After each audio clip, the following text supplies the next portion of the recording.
Hema committee റിപ്പോർട്ടിനെ സംബന്ധിച്ച് പ്രതിപക്ഷം ഉയർത്തിയ അതേ ആരോപണങ്ങളാണ് ഈ ആക്ഷേപം ആദ്യം സർക്കാരിന്റെയും ജനങ്ങളുടെയും ശ്രദ്ധയിൽ കൊണ്ടുവന്ന WCCയും ഉയർത്തുന്നത്. കാരണം പരാതി കൊടുത്താൽ വേണമെങ്കിൽ അന്വേഷിക്കാം എന്ന സർക്കാരിന്റെ നിലപാട് ശരിയല്ല എന്നാണ് പ്രതിപക്ഷത്തിന്റെ നിലപാട്. അത് തന്നെയാണ് WCCയും പറഞ്ഞിരിക്കുന്നത്. ഹേമ കമ്മിറ്റി റിപ്പോർട്ടിനെ തുടർന്ന് സർക്കാർ ചെയ്യാൻ പോകുന്നത് ഈ ആരോപണ വിധേയരായ ആളുകളെയും ഇരകളെയും ഒരുമിച്ചിരുത്തി കോൺക്ലേവ് നടത്താൻ പോവാണ്. അത് ചെയ്യുന്നത് തെറ്റാണ് എന്ന് പ്രതിപക്ഷം പറഞ്ഞിരുന്നു. അത് തന്നെയാണ് WCC പറയുന്നത്. അവരാണ് ഈ വിഷയം, ഈ സിനിമാ രംഗത്ത് നടക്കുന്ന, തൊഴിലിടത്ത് നടക്കുന്ന ക്രൂരമായ ലൈംഗിക ചൂഷണത്തെക്കുറിച്ചും ഈ ലഹരി ഉപഭോഗത്തെക്കുറിച്ചും ഒക്കെയുള്ള വിവരങ്ങൾ പുറത്തു കൊണ്ടുവന്നത്. അവർ കൊടുത്ത മൊഴിയാണ്. ഞാൻ ഇന്നലെ പറഞ്ഞതുപോലെ അവർ കൊടുത്ത മൊഴി പെൻഡ്രൈവായി, തെളിവ് വാട്സപ്പ് മെസ്സേജായി, അവരുടെ മൊഴികളായി അവിടെ ഇരിക്കുകയാണ് സർക്കാരിന്റെ കയ്യിൽ. എന്നിട്ട് സർക്കാർ അതിന്മേൽ ഒരു നടപടിയും സ്വീകരിക്കുന്നില്ല. ബഹുമാനപ്പെട്ട മുഖ്യമന്ത്രി, ആഭ്യന്തര വകുപ്പിന്റെ ചുമതല വഹിക്കുന്ന മുഖ്യമന്ത്രി ഭാരതീയ ന്യായ സംഹിതയുടെ 199ാമത് വകുപ്പൊന്ന് വായിക്കണം. ഇത്തരം സംഭവങ്ങൾ ഉണ്ടായാൽ അത് മറച്ചുവെക്കാതെ അപ്പൊ തന്നെ നടപടി സ്വീകരിക്കണമെന്നാണ്, അന്വേഷണം നടത്തി കേസെടുക്കണമെന്നാണ്. അങ്ങനെ ചെയ്തില്ലെങ്കിൽ അത് ക്രിമിനൽ കുറ്റമാണ്.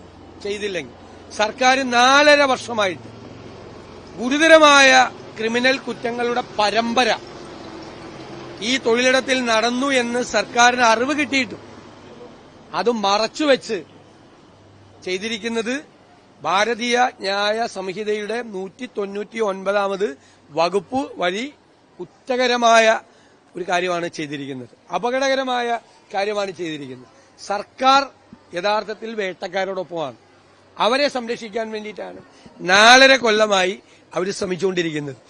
ഹേമ കമ്മിറ്റിയും സുപ്രീം കോടതിയൊക്കെ പറഞ്ഞിട്ടുള്ള ഒറ്റ കാര്യമാണ്, അത് ഈ നാട്ടിലെ എല്ലാവർക്കും അറിയാം.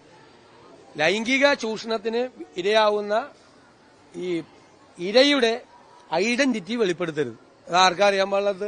നിങ്ങൾക്ക് മാധ്യമങ്ങൾക്ക് അറിയാം, എല്ലാവരും അല്ലേ. അതിജീവിത എന്നാണ് പറയുന്നത്, വടക്കേ ഇന്ത്യയിൽ നിർഭയ എന്നാണ് പറയുന്നത്. പണ്ടൊക്കെ സ്ഥലപ്പേര് പറയായിരുന്നു, ഇപ്പൊ സ്ഥലപ്പേര് പോലും പറയാൻ പാടില്ല. ഒരു തരത്തിലും ഇര ആരാണ് എന്ന് ഐഡന്റിഫൈ ചെയ്യാൻ പാടില്ല. അവരെ ബന്ധുക്കളെ പോലും പേര് പറയാൻ പാടില്ല. അത്രയാണ് സുപ്രീം കോടതി പറഞ്ഞിരിക്കുന്നത്. ആ സുപ്രീം കോടതി പറഞ്ഞിരിക്കുന്നതിന്റെ മറവിൽ അതാണ് ജസ്റ്റിസ് ഹേമ സർക്കാരെ അയച്ച കത്തിലെഴുതിയിരിക്കുന്നത്. നിങ്ങൾ ഇത് പുറത്തുവിടുമ്പോൾ സുപ്രീം കോടതി പറഞ്ഞിരിക്കുന്ന ഈ പ്രിൻസിപ്പിൾസ് നിങ്ങൾ പാലിക്കണമെന്നാണ്. അതിനെ മുഖ്യമന്ത്രി വ്യാഖ്യാനിച്ച് ഈ റിപ്പോർട്ട് ഒരിക്കലും പുറത്തുവിടരുതെന്ന് ജസ്റ്റിസ് ഹേമ പറഞ്ഞുവെന്നാക്കി. ജസ്റ്റിസ് ഹേമ പറഞ്ഞ ലാസ്റ്റ് ലൈൻ അതാണ്, നിങ്ങൾ പുറത്തുവിടുമ്പോൾ ഇത് നോക്കണമെന്നാണ്. അതെല്ലാവർക്കും അറിയാവുന്ന കാര്യമാണ്. അത് അവരൊന്ന് ജസ്റ്റിസ് ഹേമ ഒന്ന് ഓർമ്മിപ്പിച്ചു എന്ന് മാത്രമല്ല സർക്കാരിനെ. അതിന്റെ മറവിൽ ഈ റിപ്പോർട്ട് പുറത്തുവിടാതെ റിപ്പോർട്ട് പൂഴ്ത്തിവെച്ച് ഗുരുതരമായ ക്രിമിനൽ കുറ്റമാണ് സർക്കാർ ചെയ്തിരിക്കുന്നത്.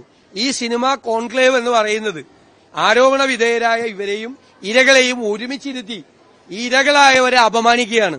സ്ത്രീത്വത്തിന് നേരെയുള്ള അപമാനമായിരിക്കും ഈ സിനിമ കോൺക്ലേവ്.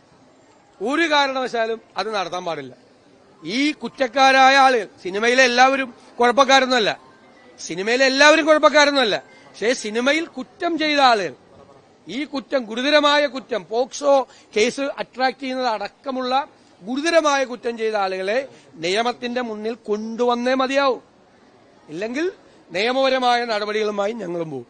നമ്മളെ 100 കൊല്ലം മുമ്പ് ഈ ഏറ്റവും പിന്നോക്കം നിൽക്കുന്ന ജനവിഭാഗങ്ങളെ ഔട്ട്കാസ്റ്റ് എന്ന് പറയും. എന്നുവെച്ചാൽ അവർ ജാതിയിൽ പോലും ഇല്ല, ജാതിക്ക് പുറത്താണ്, ജാതിയിൽ പോലും ഇല്ല എന്ന് പറഞ്ഞതുപോലെയാണ് സിനിമാ ലോകം. സിനിമാ ലോകത്തിലെ ഈ പാവപ്പെട്ട സ്ത്രീകൾ, ഇരകളായ സ്ത്രീകൾ പഴയ ഔട്ട്കാസ്റ്റിന്റെ അതേ സമാനമായ നിലയിലാണ്. അവർ ഈ കുടുംബത്തിൽ, സിനിമാ കുടുംബത്തിൽ അംഗങ്ങളല്ലേ. അവർക്ക് ഇത്രയും വലിയ അപകടമുണ്ടായപ്പോൾ, ഇത്രയും ക്രൂരമായ പീഡനം, ചൂഷണം ഏറ്റുവാങ്ങേണ്ടി വന്നപ്പോൾ അവരെ ചേർത്തു പിടിക്കാൻ സഹോദരന്മാരെ ആരെയും കാണുന്നില്ലല്ലോ. സത്യത്തിൽ വിഷമമുണ്ട് അത് കാണുമ്പോൾ. സിനിമാ മേഖലയിലെ എല്ലാവരെയും പൊതുവൽക്കരിച്ചുകൊണ്ട് ഞങ്ങളാരും കുറ്റപ്പെടുത്തിയിട്ടില്ല. കുറ്റക്കാരെ മാത്രമേ ഉള്ളൂ. കുറ്റക്കാരെ സംരക്ഷിക്കാൻ ആരും ഇറങ്ങണ്ട. ഇന്നലെ WCC എന്താ പറഞ്ഞത്? ഞാൻ പറഞ്ഞത് തന്നെയാണ് പറഞ്ഞത്. ഇനി ഇതേ ഇരകളെ കൊണ്ട് പരാതി കൊടുപ്പിക്കണം എന്ന സർക്കാരിന്റെ നിലപാട് തെറ്റാണെന്നാണ്. നിയമപരമായും തെറ്റാണ്, ധാർമ്മികമായും തെറ്റാണ്. ധാർമ്മികമായും തെറ്റാണ്. ഞാൻ ചോദിക്കട്ടെ, ഒരു തൊഴിലിടത്തിൽ, ഒരു സർക്കാർ ഓഫീസിൽ ഒരു മുതിർന്ന ഉദ്യോഗസ്ഥൻ കീഴുദ്യോഗസ്ഥയോട് ഇതുപോലെ പെരുമാറി, എന്താ നടപടി അറിഞ്ഞു കഴിഞ്ഞാൽ? അവിടുത്തെ ഏറ്റവും മുകളിലുള്ള ഉദ്യോഗസ്ഥൻ അറിഞ്ഞു കഴിഞ്ഞാൽ എന്താ സ്ഥിതി?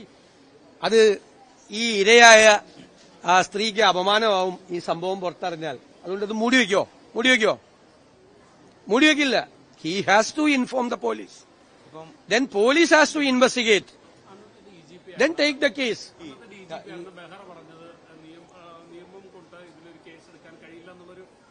അത് ബെഹ്റ അല്ല നിയമോപദേശം കൊടുക്കേണ്ടത്. സർക്കാരിന് ആവശ്യമായ ഉപദേശമാണ് അദ്ദേഹം കൊടുത്തത്, സർക്കാർ ആഗ്രഹിച്ച ഉപദേശം. അത് പണ്ട് ഈ അഡ്വക്കേറ്റ് ജനറൽമാരെ ഇന്ന് അഭിപ്രായം എഴുതി വാങ്ങിക്കുന്ന പോലത്തെ പരിപാടിയാണ്. ഇതൊക്കെ സാമാന്യമായ നീതിബോധമുള്ള എല്ലാവർക്കും അറിയാവുന്ന കാര്യമാണ്. ഇത് ലോ പോലും പഠിക്കണ്ട ഇതിനു വേണ്ടിയിട്ട്. ഞങ്ങൾ അവരുടെ കൂടെയാണ്. ഞങ്ങൾക്ക് കടുത്ത സ്ത്രീപക്ഷ നിലപാടാണ്. എവിടെയാണ് സ്ത്രീകൾ അപമാനിക്കപ്പെടുന്നത്, എവിടെയാണ് അവർ പാർശ്വവൽക്കരിക്കപ്പെടുന്നത്, എവിടെയാണ് അവരുടെ മീതെ അധീശത്വം സ്ഥാപിക്കുന്നത്, അവിടെ അവരുടെ ശബ്ദമായി ഞങ്ങളുണ്ടാവും. ഞങ്ങളുടെ നിലപാടാണ്. ആയിക്കോട്ടെ, അതിനെന്താ?